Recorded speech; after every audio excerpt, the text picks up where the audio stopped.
David Crowley, thank you so much for joining me today. I appreciate it. Not a problem. Thank you for having me. Well, I do want to start, you've kind of had an unconventional campaign run, which included you dropping out and then endorsing another candidate and getting back in.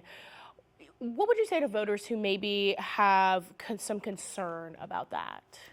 Well, look, we know what's at stake at this election. All of the candidates, our ultimate goal is to make sure that we defeat Tom Tiffany. When I made my decision to suspend this campaign, it was based off of the data and the facts that we had at the moment. And as you can imagine, so much information came each and every single day. We learned that set of data, those facts, they were false. And so we got back into this race because this is not about me. This is about the people of Wisconsin.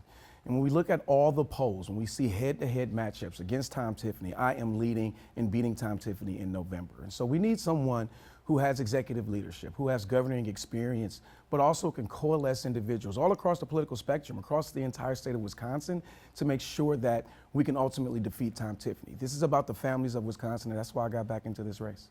And as someone who's been involved in political circles for years, I know you've been hearing about affordability. It's proving to, be the biggest issue heading into this election. What will you do as governor to address affordability? Well, affordability is the word of the day. It's the word of the year. We're hearing it all across Wisconsin, but people want to keep more money in their pockets. One, we can do that by lowering their property taxes, investing in our public schools from the state level, which would naturally ease the property tax pressures that we've been feeling because we've had to go to referendum after referendum to make sure that our young people have the resources that they need. Also childcare, right? You have parents, guardians, or people who want to have children. They have to make a decision whether or not they're going to work or if they're going to stay home with their child. And so by providing childcare all across the state of Wisconsin, capping expenses at 7% of the household income, and making sure that every child has access to a subsidized slot creates a better foundation of learning for them. But it's also healthcare, right? We're seeing premiums double, people paying more out of pocket. And so that means that we have to expand Badger Care to make sure that people can afford their health insurance and increase those reimbursement rates to bring more providers into the field. But we also need immediate help, right? And I think that the minimum markup law, particularly on gas at the pump, is something that we can do immediate. We're spending 40 cents a gallon right now on a law that was passed in 1939 that doesn't go to fix the roads, but it's guaranteed profits for big oil. We should be able to keep those dollars in the pockets of Wisconsinites all across this state, but it's going to take all of us coming to the table to win this election. And I remember you mentioning that in your speech at the Democratic State Convention. That's something that you can fix via executive order, or? No, we can't do it via executive order, but we know that this is a bipartisan issue. Whether you are Republican, an independent, or a Democrat, or don't care about politics at all, you're being affected, and that's because our legislature, our governor, have not been able to tackle the real big issues. But when you think about my governing experience as Milwaukee County executive, spending 7 years in the state capitol prior to this, we've built relationships and we've tackled the big ideas by working in a bipartisan manner. And you mentioned that how you want to tackle healthcare affordability is by expanding Badger Care. How can you expand Badger Care, though, when we know less money is coming in from the federal government and we know that administrative costs are potentially going to go up with the job requirements to obtain some sort of Medicaid? Well, I think the state of Wisconsin needs to focus on what works for our state. And we can't just continue to make decisions based off of who's in the White House. Otherwise, we're going to see the pendulum swing to the left and to the right, and we'll never have any stability. And so I'm gonna knock on wood because Donald Trump won't be there in the next 2 years. And so we know that this is a great program that works for folks in Wisconsin. And this is a great alternative to for-profit insurance. But it's not like we're just providing free insurance.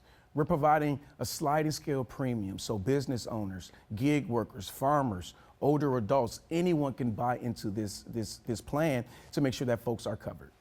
Well, and earlier this year, Milwaukee County let its health insurance contracts lapse, causing some issues for county employees and costing the county human resources director his job.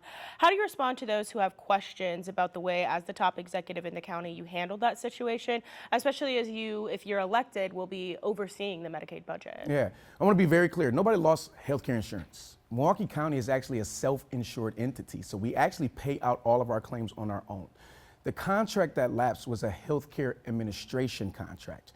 And we continue to pay those bills and continue to have conversations with United Healthcare that administers that contract. And we took swift action when we learned what was going on. And that's what people care about. How are you going to respond to the issues at hand? And so I want folks to know that, being a county executive, being an executive of this state is about making sure that we're responding and reacting in the right way. And I do believe that we did, but no one lost health insurance. We paid all of our claims, and there was no issues with Milwaukee County employees. I want to move on to education and its outcomes, which have been plummeting in the state of Wisconsin. How do you plan to better education? Well, one, we need the resources, right? I mean, when you think about many of the Walker era policies that are still on the books, it has decimated education, and not just with the resources that they need as it relates to teachers, the support staff, and social workers, and wraparound services, but we've degraded the teaching profession. I mean, I remember after Act 10, teachers were encouraging young people not to even enter the profession because of the loss of dignity and respect that we have seen in early childhood education, K through 12, as well as our technical colleges and universities. So one is getting back to our promise that we have in our state constitution, funding our schools to the tunes of 2/3. We have to do that, but we also have to make sure that we increase the reimbursement rates. It is unfair. Our public schools, they have a mandate to take care of children, no matter where they are. And so we have to make sure they have those resources. And so there are a lot of people who say we have to shut down the voucher system. And I don't think that we're in a place to do that right now, because if we are going to referendum for the current capacity of students, especially in a place like the city of Milwaukee, where half of the children are in the voucher program, we'll be placing an even greater burden on the public school system today. And so let's make sure we're giving our public schools the right resources to make sure that it's the school of choice. With vouchers, they need to be held accountable, they need to be transparent, and they need to be held to the same standards of our public schools all across Wisconsin. So is 2/3 fully funded to you as governor, or? 2/3 is fully funding our public schools. You want to make sure that your local municipalities have some skin in the game at the very least. But if there's ways that we can increase that in order to help more of our property tax owners, we should absolutely look at that. But let's be very clear. The way that we fund our school systems today, the way that we fund shared revenue today is extremely antiquated, right? And so we need to focus on what do we do differently. We can't continue to do shared revenue that we've done in the past 100 years. No business, no person has been able to do the exact same thing for 100 years and been able to sustain itself. And so I would like to see a blue ribbon commission bringing Republicans, Democrats, business leaders, labor leaders, academics. Let's see what other states are doing. What can we adopt here and bring it to the people, because the status quo is not working in Wisconsin. So do you feel like school choice and charter schools are working right now then, especially in Milwaukee County, or? I mean, when we think about right now, we need to make sure that all of our children has access to a quality education. And I'm not going to say that all of our voucher systems are doing everything they need to be doing. The same could go for our public schools. But our jobs as elected leaders, as community leaders, as parents, is to make sure that we're investing in our children, and whatever school system that they're going to needs to be quality. And when it comes to accountability, who is ultimately responsible for educational outcomes? And do you think that teachers need to be held accountable for those outcomes as well? Or do you feel that it is all just resource-based? It's not just all resource-based. I tell folks all the time, there's a role for everyone, but not every role is for everyone, right? And so this is about how do we work with our school boards? How do we work with our superintendents across Wisconsin, our teachers? But more importantly, our teachers are doing a lot more than what they did when I was in school. We had more social workers, we had more psychologists, we had more school nurses, we had more after-school programs, and many of those things have been cut over the years because of the lack of resources. Do we need a level of accountability for all of our public schools and vouchers across this state? Absolutely. But we all have to bear the brunt of a level of responsibility in making sure that all our children have the opportunity to succeed. Teachers, parents, and government? Oh, everybody. Everybody. Business too.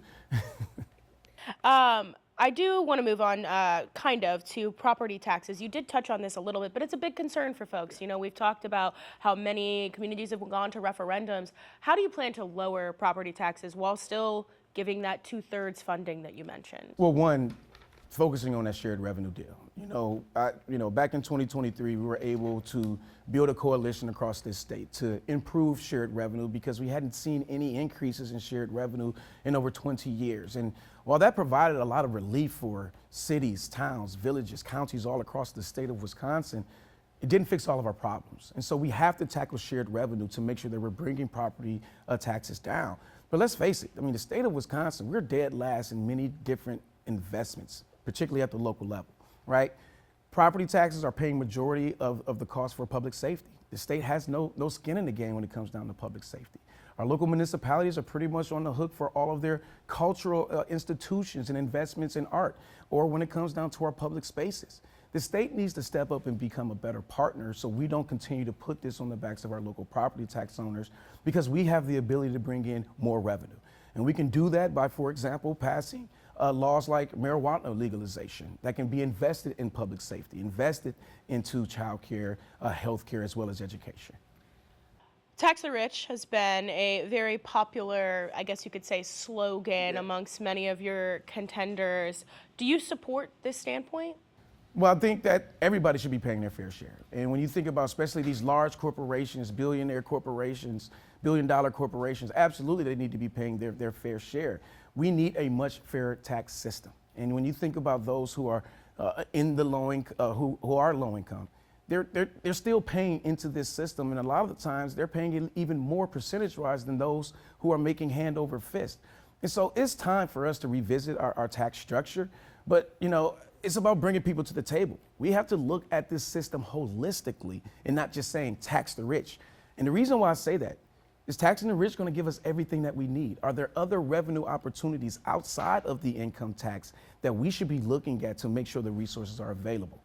Do you worry that a higher tax rate on wealthy Wisconsinites could cause them to potentially move to another state where the tax rate is lower than, or? I think that's always a possibility. I think that everybody compares us to, what we're seeing like in New York City, right? And, people may not know, New York City has over 150 billionaires, right? The state of Wisconsin has less than 10. Right? And so our wealth is much more spread out than other places like in Florida or in California or in New York. And so we have to be conscious of who we're actually taxing. Are we taxing ourselves, which we should be doing because these are critical programs that we rely on and invest in for our own basic needs. But it's extremely important that we take a holistic view. It's not just income taxes. What about the corporate taxes? What about some of the tax breaks that we have had on the books for more than 10, 15 years that we could be bringing back into the fold to make sure that our children, our municipalities have everything they need? What's your stance on data centers, and do you support a moratorium on those, or? I think the moratorium is the big buzzword, but a moratorium doesn't protect us from the data centers that are already here, right? And a moratorium actually preempts local units of government from being able to go after a data center if they want it and if that community wants it. No local unit of government should be able to enter into a non-disclosure agreement to have a data center in their community. But we have to hold them accountable. They have to pay their own way. They need to pay for not just the energy use, they need to pay for any infrastructure or grid upgrades that is required of them. But also call it the Beyonce approach. And many people say, well, what does Beyonce got to do with data centers? Well, it's an acronym. Bring your own new clean energy. They need to be building wind and solar farms next to their data centers so they can be as close as 100% renewable energy as possible. I think it is mind-blowing that the legislature left session without actually protecting our environment and protecting our people. And that's what we need right now. Our precious resources need to be protected and our folks need to be protected.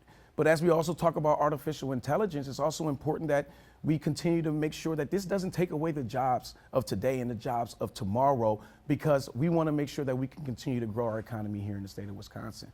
And the last thing I would say around data centers is that if they're already here, we need to be figuring out how we can extract from these data centers versus them extracting the resources from Wisconsin, which means we need to have union labor.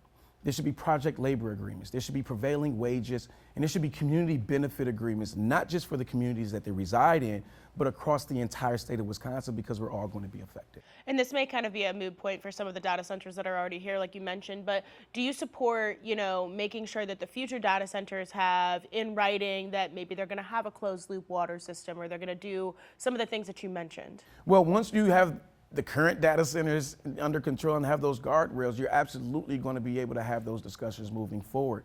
And so right now we have these data centers here that are in construction. What are we doing about them? A moratorium doesn't fix what's here, and it doesn't fix the long-term concerns we have living in Wisconsin. Your competitor, Francesca Hong, is leading in the polls. And as a Democrat, do you think the party moving further to the left is what Wisconsin wants right now? You know, I just traveled all across this state. And as I traveled across this state, people care about electability. And there are people who are wondering if, you know, who is the best candidate to ultimately defeat Tom Tiffany in November. And based off of my experience and what the polls say is that we are the best candidate to do exactly that. And so as I travel, people are wondering who is the best candidate, who can ultimately defeat Tom Tiffany, and they're afraid of certain types of policies that are being inserted during this Democratic primary. And let's just be honest, it's been chaotic, right? It's been messy, but so is our democracy, right? And so we need to make sure that all of our voters, they have options. And I believe I'm the best option out there. What do you think is at stake this election cycle? What's at stake? I mean, my biggest fear is having, you know, a MAGA extremist occupying this governor's office, right? Someone, when I think about Tom Tiffany, he's going to be carrying the water of this president versus carrying the concerns of Wisconsinites across this state. You know, he's already talked about, you know, wanting to continue to burn more coal. He's lying to the people by saying that they didn't cut, you know, Medicare or Medicaid and that their health care is there. You know, we're talking about somebody who wants to continue to push us back, you know, move us back in time in order to continue to divide and distract us. And so what's at stake? One is also the identity of who we are as Democrats, right? We've been responding and reacting to Republicans and Donald Trump for so long that we've forgotten how to be on the offense. And that's why I'm in this race, to focus on how we move forward as Democrats. We need to be bold. We need to make sure that we're pushing great policies, but we also can't be stupid, right? This is not about the next 2 to 4 years. This is about the next 4 to 8 years, because we need a governor as well as taking over the state Senate, taking over the state assembly for Democrats to make sure that, you know, we're in the driver's seat come the census and redistricting to make sure that we have fair maps and to protect our democracy long term. What sets you apart from your opponents, and why should people elect you as the next governor of the state? Well, one, no, I think what sets me apart more than anything is I bring my own weather, right? I bring a lot of sunshine, but I know how to bring the thunderstorm and hurricane when I have to do these negotiations. You know, I'm the only candidate in this race that I've not only had to stand up and fight against the Republicans and have won, but I've had to do that against Donald Trump as well. I served 7 years in the state capitol, so I know exactly how Madison works. And for the past 6 years, I've been leading the largest county in the state of Wisconsin, representing 19 municipalities that fall, quite frankly, everywhere on the political spectrum, right? But we have been able to deliver for every single municipality. Affordable housing and housing first, those investments have led to us having the lowest unsheltered homeless count per capita than any community in the United States.